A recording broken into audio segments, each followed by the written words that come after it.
I'm a senior at Wiley High School.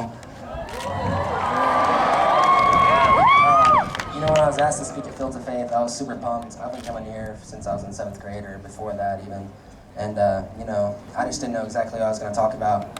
I had a few things that I was kind of deciding on, and the thing that really hit me home was I was supposed to tell my testimony, my true testimony, that only my parents and 2 other people know in my life. Most of y'all know me as an athlete, or maybe you think I have everything going for me, or just stuff like that. And what y'all really don't know is how blessed I am to get to do what I do day in and day out. Growing up, I never knew why I didn't tell anybody my testimony. I always had chances at church camps, or Be Now and stuff like that, and I just never got up there and revealed it. And in the summer, my parents and I had a talk, and it really made me realize how powerful it actually was, and I realized I didn't ever tell it another time in my life, because I was supposed to tell it here tonight to all of y'all. So here we go. When I was little, I was diagnosed with Tourette's. Those of y'all who don't know what Tourette's is, it's a series of uncontrollable events that kind of like a hand shaking, or just like eyes blinking, or continuously blinking in and out. And my Tourette's have been getting worse and worse throughout my childhood. And it was especially noticeable when I talked to somebody I didn't know, or in the classroom when I got nervous, or especially in sports, it stood out the most. And kids and parents would always come up to me and just ask me like what was going on or what I was doing. And I never had an answer. I didn't know what to say. Like, I wasn't embarrassed. I just didn't know how to respond.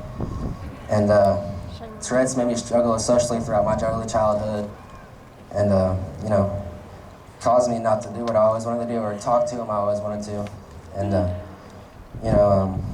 I eventually was sent to Cook's Hospital, and I talked to the doctor there, and he ran some tests and asked me some questions and stuff, and he eventually told me that as I hit puberty and I got older, Tourette's would get worse and worse, and it would eventually get to the point where it would control my life, and I wouldn't be able to play sports or do anything that I wanted to do.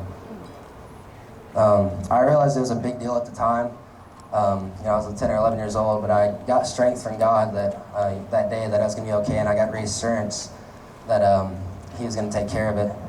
And my family is really big on prayer and just stuff like that, and they prayed ever since I was little when I was diagnosed with Tourette's. And thankfully, by the grace of God, Tourette's was taken away from me when I was 11 years old.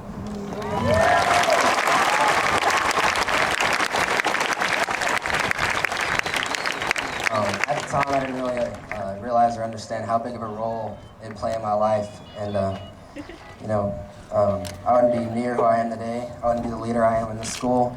I had a squirrel on the field, and I wouldn't be able to do what I love, and that is compete and play sports. And most importantly, I wouldn't be able to make, or be in the position to make a change in someone's life each and every day.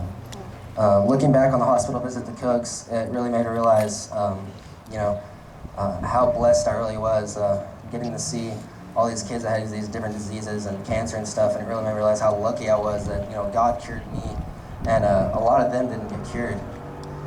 And my entire path would be drastically changed without God stepping in and just kind of coming through and curing me. And God has put me in this position every day to make a difference in somebody's life, and He's given me the ability to become a big leader in people's lives. And I'm so blessed beyond measure, and just amazed by God's almighty power. God is the reason I am who I am today.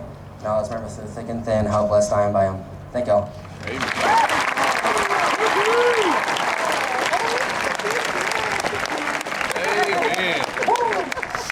Good stuff.